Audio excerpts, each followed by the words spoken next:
और जब ये क्रॉस चेक का रिजल्ट आज देर शाम तक आएगा तब सही स्थिति स्पष्ट हो जाएगी। किस तरह से करना है और क्या क्या इसके लिए प्रबंध करना है, उन सब चीजों पर आज विस्तृत चर्चा हुई है।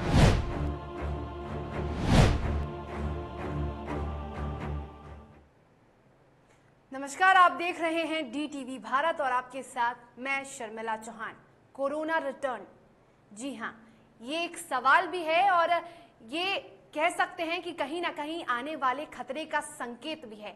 कोरोना रिटर्न इसलिए क्योंकि एक बार फिर से कोरोना का डर सताने लगा है। आप सबको याद होगा कोरोना की दूसरी लहर की भयावहता को आप सभी ने देखा है, हम सभी ने देखा है।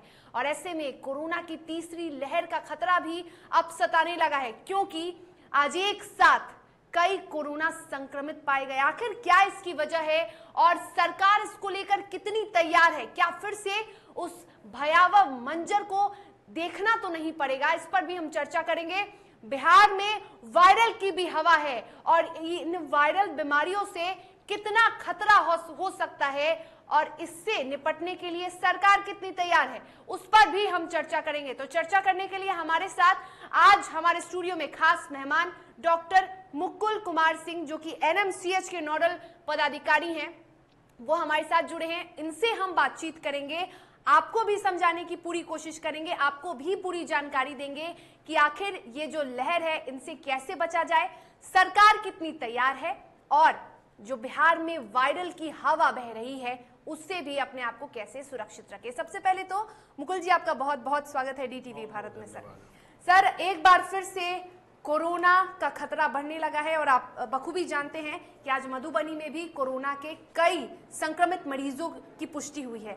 आखिर इसकी वजह क्या है? देखिए, एक तो सरकार पहले से ही अभी पिछले एक महीने से जो केरल में और साउथ के राज्यों में मरीज वहां आज भी 13,000 से 15,000 16,000 एक दिन में कोविड के पेशेंट निकल रहे हैं। तो वहां से जो मरीज ट्रेवल करके आ रहे हैं उन जगहों के यात्रियों को प्रत्येक दिन कोविड का टेस्ट स्टेशन पे भी किया जा रहा है और उनका ट्रेसिंग करके ट्रेवल हिस्ट्री पता करके उनकी भी कोविड जांच कराई जा रही है। तो ये जो मैक्सिमम केस जो निकल के आज के समय में आ रहे हैं या आज की जो घटना के परिप्रेक्ष्य में हम बात करें मधुबनी पे, तो वहाँ के भी ट्रेवल हिस्ट्री पे ही और जो बाहर से आ रहे हैं वैसे मरीजों को ही ज़्यादा कोविड पॉजिटिव हो रहे हैं। जी, आपने कहा कि जो बाहर से लोग आ रहे हैं, जो बाहर से कह सकते हैं कि यात्री आ रहे हैं स्टेशन पर जब कोरोना जांच होती है, इसका मतलब अब भी कोरोना का खतरा खत्म नहीं हुआ है, बाहर है।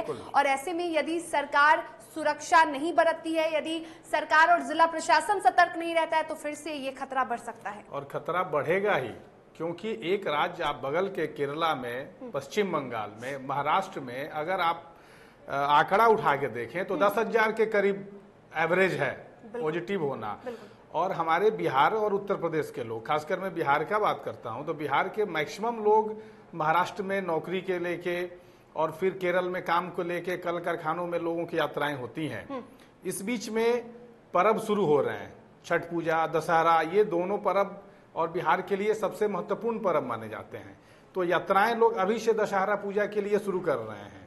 तो बिल्कुल सरकार इस पे कटिबद्ध है और बहुत ही तत्परता से जंक्शन पे ही, आप सीतामढ़ी में, मधुबनी में, ऐसे जो भी स्टेशन हैं जो उधर से क्रॉस करते हुए हैं, हमारे बॉर्डर के जो स्टेशन हैं, तो उन स्टेशनों पे ही RT-PCR जांच की व्यवस्था सुदृढ़ की गई है और मैक्सिमम कोशिश किया जा रहा है। सरकार का भी योजना है कि अब तो 1.5 लाख पौने 2 लाख तक हो रही है। सरकार टारगेट कर रही है कि 2 लाख प्रतिदिन RT-PCR जांच हो। इसका मतलब कि जो द्वितीय लहर में जो जांच हो रहा था उससे ज्यादा हम कैपेसिटी बढ़ा रहे हैं, क्योंकि तीसरी लहर की जो रिटर्न की बातें हो रही हैं या उसकी वापसी की बात हो रही है, उस पर हम तत्पर रहें और उसकी तैयारी से पहले से लगे रहें। अच्छा, ऐसे में मुकुल जी, बिहार के तमाम जो संस्थान हैं, कोचिंग स्कूल की भी बात कर ले, मंदिरों को भी खोल दिया गया है, सिनेमाघरों को भी खोल दिया गया है, तो क्या इससे भी खतरा बढ़ सकता है? बिल्कुल, ये और स्कूल तो खोल दिए गए हैं, मंदिर खोल दिए गए, विद्यालय भी खोल दिए गए हैं। आप कुछ दिन पहले देखे होंगी, खबर आया था दरभंगा या मधुबनी से, वहाँ के छोटे छोटे बच्चे 4 या 5 बच्चे भी पॉजिटिव हुए थे, सरकारी स्कूल के, मिडिल स्कूल के बच्चे, और शिक्षक भी पॉजिटिव हुए थे। तो कहीं ना कहीं सरकारी स्कूलों में हमारे जो बच्चे जा रहे हैं तो वो शासन या प्रशासन और वहाँ की जो व्यवस्थाएं हैं तो उस प्रोटोकॉल को जरूर पालन करें, क्योंकि गाइडलाइन के साथ विद्यालय भी खोले गए हैं कि मास्क लगाना है, डिस्टेंस का भी पालन करना है।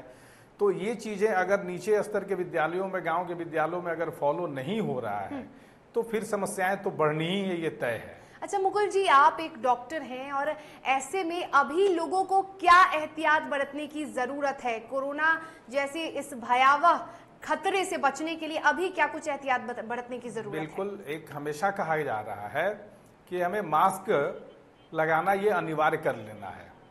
मास्क हम लोग इस कमरे में बैठ के इंटरव्यू ले रहे हैं, ऑफिस में बैठ के तो नहीं उपयोग कर रहे हैं, लेकिन अगर हम जैसे मास में जाएं, समाज में जा रहे हैं जहां भीड़ भाड़ इलाका हो, तो हमें मास्क नहीं हटाना है। मास्क भी जो 3 लेयर का मास्क है वही एक हमें कोविड से बचा सकता है। तो पहले लेयर के मास्क अब उतने उपयोगी नहीं रहे, या फिर कह सकते हैं कि पहले लेयर के मास्क जो होते हैं वो कहीं ना कहीं दूसरा और तीसरा लेयर हाँ, 3 लेयर मास्क जो होते हैं वो कोविड वायरस को रोकने में ज्यादा सक्सेस हो पाता है जी। और मार्केट में क्या है ना कि आज भी मैं देख सकता हूं कि कहीं लोग विद्यालय जा रहे हैं, किसी मॉल में जा रहे हैं, तो बहुत 3rd क्लास के घटिया किस्म का मास्क वहां लोग रखे रहे हैं। केवल डर से, प्रशासन के डर से मास्क हमें नहीं पहनना है। हमें अपनी जीवन बचाने के लिए और इस कोविड बीमारी से बचने के लिए सही जो मास्क है उसका उपयोग करना है। भीड़ भाड़ से आज भी हम बचें जितना कम हो सके। बाहर निकलने के दौरान किस तरह के मास्क का प्रयोग करना चाहिए? बिल्कुल, अगर हम अस्पतालों में जाते हैं, जब हमारे कोई परिजन है, बीमार हैं, तो हम जाएं तो वहां तो N95 मास्क जरूर उपयोग में करें। अगर हम अस्पतालों में मरीज के कांटेक्ट में जा रहे हैं तो, और वैसे हम 3 लेयर के मास्क जो उपलब्ध हैं तो उसका हम उपयोग कर सकते हैं। बिल्कुल। और ऐसे में मुकुल जी, जिस तरह से सरकार लगातार ये दावे कर रही है और हमने कोरोना की दूसरी लहर में उस भयावहता को देखा है, जो भयावह स्थिति बनी थी, तो अब सरकार की क्या तैयारी है? अस्पतालों में सरकार कितनी तैयार है कोरोना की इस लहर से निपटने के लिए? देखिए, प्रथम लहर के बाद दूसरी लहर ज्यादा भयावह थी। मरीजों की भी संख्या ज्यादा थी, डेथ भी ज्यादा हुए।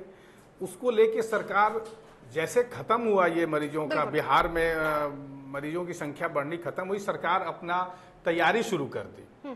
जैसे ही वैज्ञानिकों का आज से 3 महीना 4 महीना पहले ही ये खबर आई कि तीसरी लहर की आशंकाएं बढ़ रही हैं, तब से ही सरकार लगभग सभी बिहार के मेडिकल कॉलेज में अपने ऑक्सीजन प्लांट बना दिए गए हैं। अब किसी प्राइवेट जगहों से ऑक्सीजन लेने की हमें आवश्यकता नहीं पड़ेगी, चाहे NMCH हो, PMCH हो, IGMS हो पटना के, और जिला लेवल तक जो सदर अस्पताल हैं, सरकार वहां तक भी अपना मास्क, ये ऑक्सीजन का व्यवस्थाएं कर ली है, अपना बना दी है। उसके बाद नीचे आप जाएं PHC लेवल पर भी, हर PHC लेवल पे सरकार 2 से 4 ऑक्सीजन कॉन्सेंट्रेटर उपलब्ध करा चुकी है।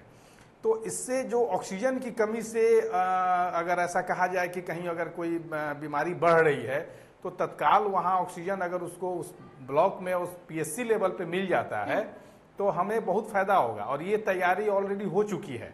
इसके अलावा आप तैयारी की बात करें तो सभी मेडिकल कॉलेज में ICU बेड, ऑक्सीजन युक्त बेड आरक्षित करके रखे गए हैं।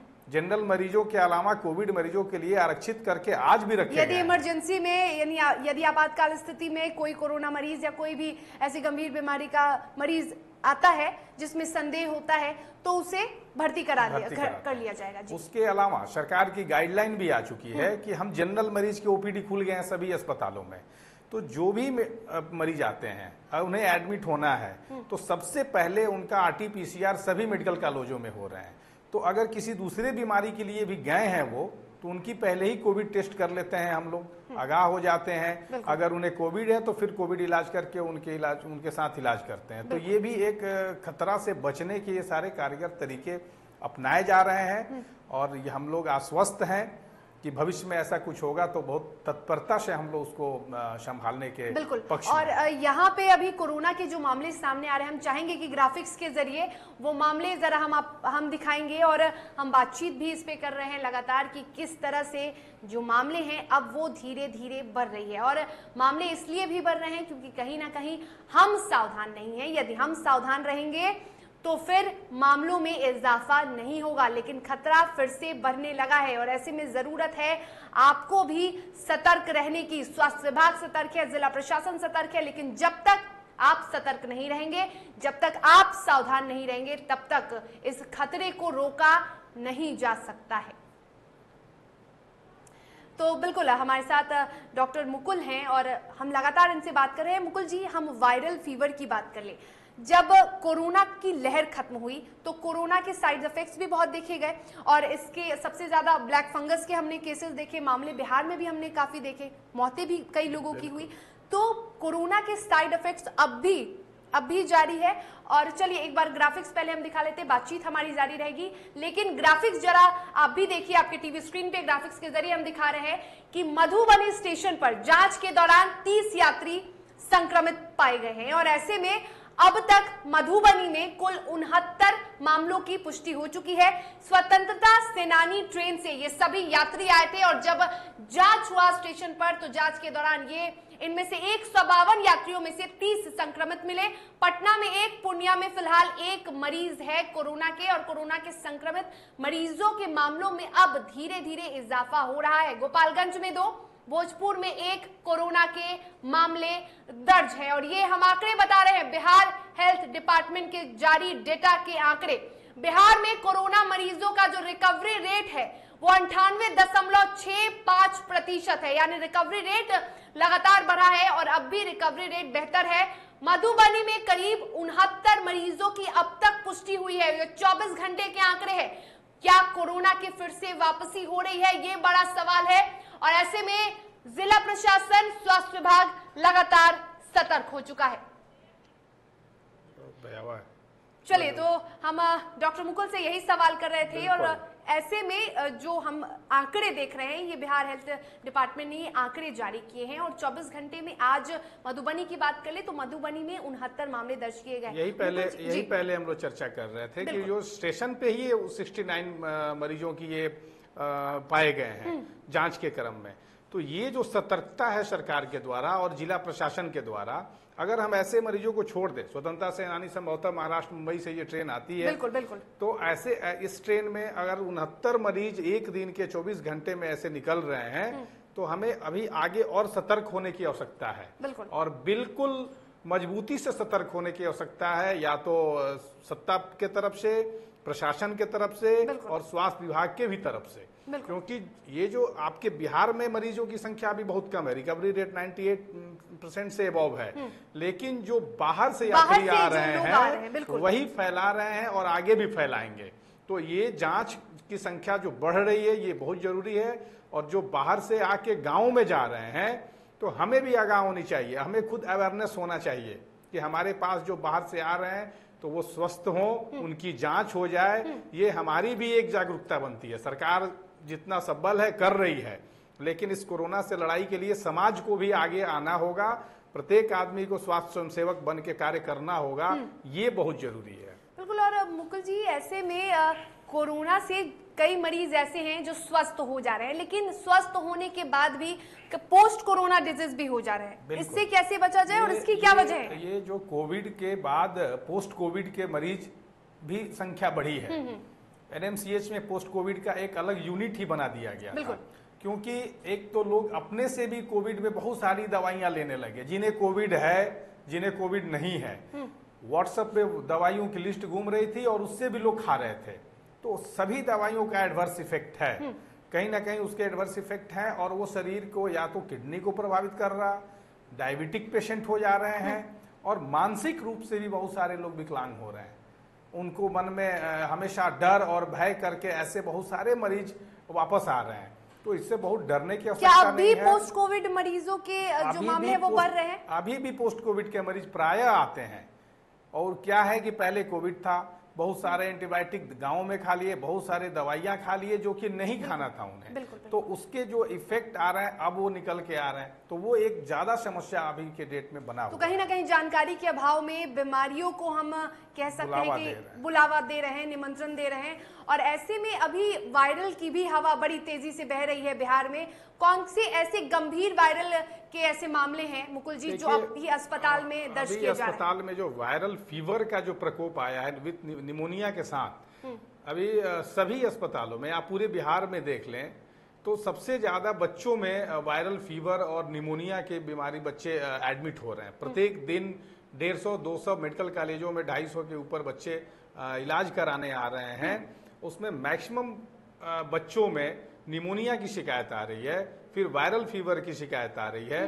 तो मैं हमेशा ये आग्रह करूंगा कि जो बच्चे शुरू में ही अगर फीवर आ रहा, 3 दिन से 4 दिन से अगर ज्यादा फीवर हो रहा, ऑक्सीजन लेवल हम उसको घर में भी जांच करते रहे, बिल्कुल बिल्कुल। तो अगर वहां कमी आ रही है, ऑक्सीजन उसका डिक्रीज कर रहा है, तो जरूर आप एक बार बच्चों को अस्पताल ले जाएं और इस वायरल फीवर से सही इलाज हो जाने पे बच्चे बच जाएंगे। तो क्या इससे कोरोना का कोई कनेक्शन है? क्योंकि ये अभी मामला सामने आ रहा था, ये भी बताया जा रहा था कि तीसरी लहर में सबसे ज्यादा खतरा बच्चों को है। तो क्या इससे कोरोना का कोई प्रायः इस सीजन में बच्चों के संख्या में बढ़ोतरी हो जाती है।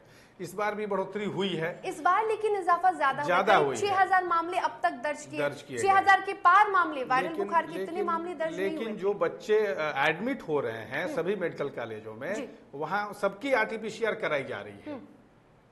ऐसा कोई बहुत मरीज नहीं मिल रहे हैं बच्चों में जो कि वो आरटीपीसीआर पॉजिटिव हो रहे हो, कोविड पॉजिटिव हो रहे हो। तो ऐसा हम नहीं मान रहे हैं कि ये बच्चों में जो तीसरी लहर की बात थी और ये बच्चों में इसका प्रकोप होगा, तो कोविड के प्रकोप से नहीं है, वायरल फीवर है, निमोनिया से ग्रसित बच्चे आ रहे हैं, ये सत्य है।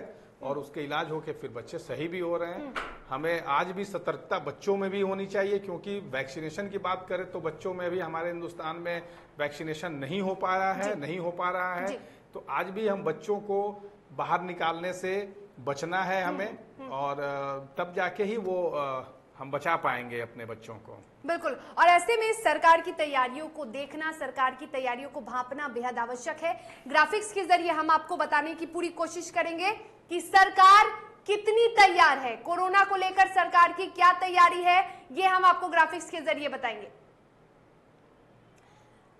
तो बता दें कि पहले हम ये जानेंगे कि जिस तरह से ये बीमारी बढ़ रही है, वायरल बुखार और भी कई ऐसी बीमारियां हैं, हम सबसे पहले तो जानेंगे इन बीमारियों के बारे में। मुकुल जी, हम पहले जानेंगे कि कौन कौन सी ये वायरल बीमारियां हैं जो अभी फिलहाल बिहार में हैं और ऐसे कई मामले इनको लेकर दर्ज हो चुके हैं। मैं बता रहा हूँ, वायरल फीवर के मरीज ज्यादा आ रहे हैं। वायरल फीवर और ये सबसे ज्यादा बच्चों को हो रहा है जी। तो ये एक बच्चों में होना, और बच्चे बहुत सारे सिम्टम अपने आप को बता नहीं पाते हैं, तो उनके इलाज और सभी अस्पतालों में मैक्सिमम बीच में अब तो कुछ रेट घट रहे हैं, अब तो मरीजों की संख्या कुछ घट रही है।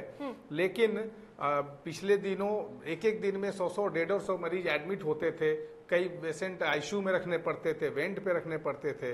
तो ये समस्याएं बढ़ी थी।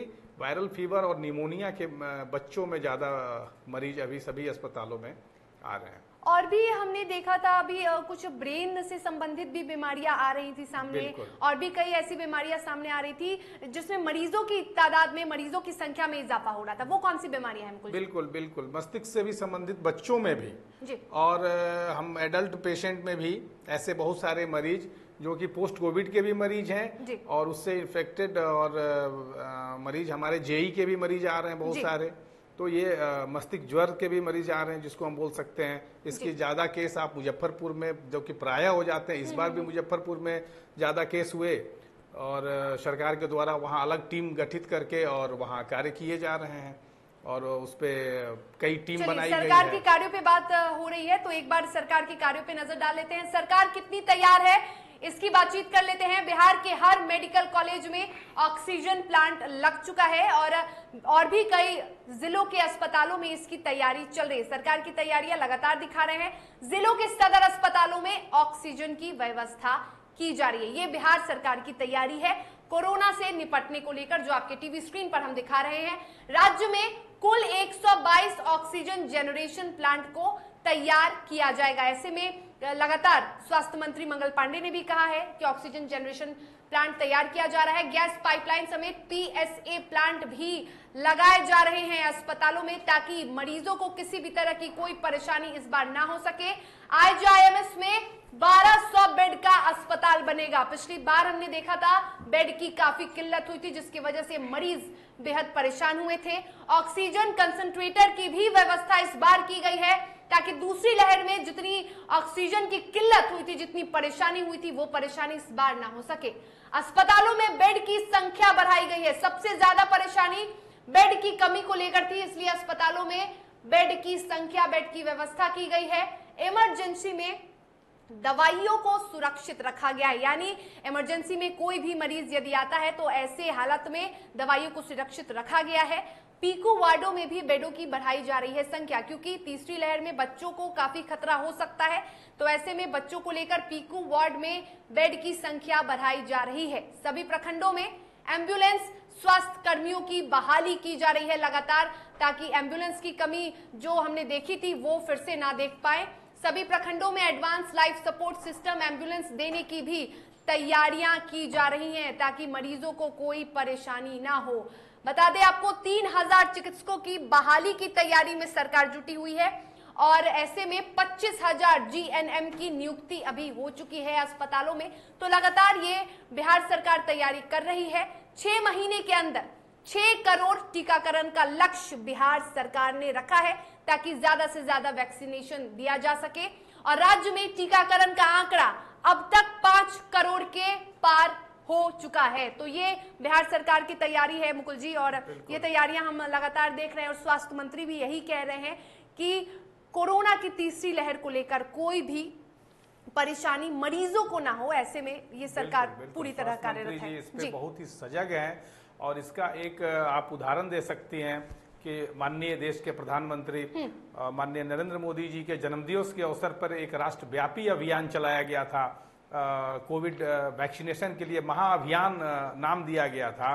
तो ये एक पूरे स्वास्थ्य विभाग के पदाधिकारी और कर्मचारियों के मनोबल के कारण पूरे देश में हिंदुस्तान सबसे ज्यादा वैक्सीनेट किया। उस दिन करीब 30 लाख से भी ज्यादा वैक्सीनेशन एक दिन में किए गए, जो कि पूरे देश में सबसे एक नंबर पे बिहार का पहला स्थान रहा। सबसे ज्यादा वैक्सीनेशन को लेकर प्रधानमंत्री नरेंद्र मोदी के जन्मदिवस के अवसर पर एक टारगेट भी मुख्यमंत्री जी द्वारा और माननीय स्वास्थ्य मंत्री जी द्वारा रखा गया, 6 महीना में 6 करोड़ के पार। ये स्लोगन भी हम देख रहे हैं चारों तरफ, और इसको लेके भी एक बहुत प्लानिंग वे में कार्य, जो कि गांव स्तर पे नीचे जो हमारे आंगनबाड़ी स्तर से लेके और सभी जगह उसकी सारी व्यवस्थाएं की गई हैं कि गांव-गांव तक वैक्सीनेशन किया जाए।